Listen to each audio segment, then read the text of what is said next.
الله وبركاته. الحمد لله والصلاة والسلام على رسول الله وعلى آله وأصحابه أجمعين.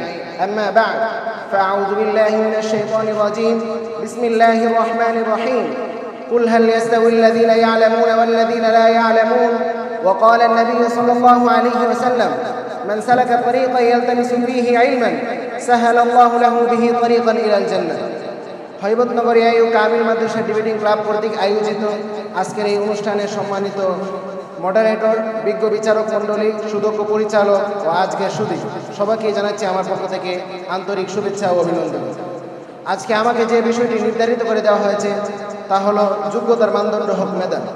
এই বিষয়ে সময় সংক্ষিপ্ত পরিসরে আলোচনা করার চেষ্টা করব ইনশাআল্লাহ।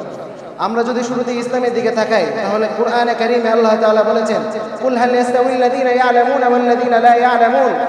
যারা জ্ঞান রাখে এবং যারা জ্ঞান রাখে না তারা কি কখনো সমান হতে পারে?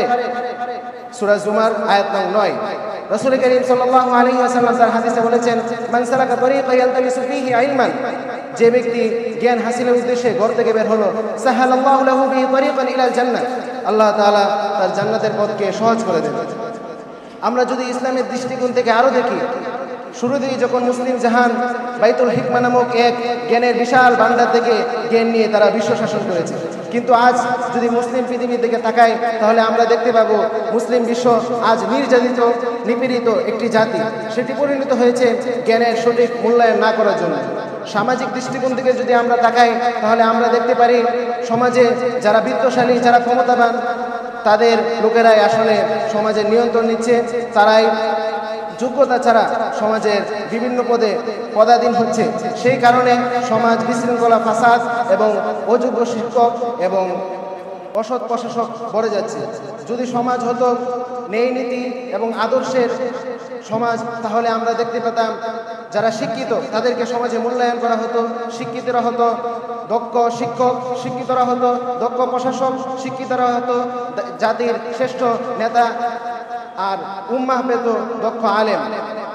এই কারণে আমরা বলতে পারি সমাজে যদি যোগ্যতাকে, মেধাকে যদি সম্মানের মানদণ্ড এবং মেধাকে যদি মূল্যায়ন করা হতো তাহলে আজ সমাজ সুন্দর এবং সুস্থ হতো।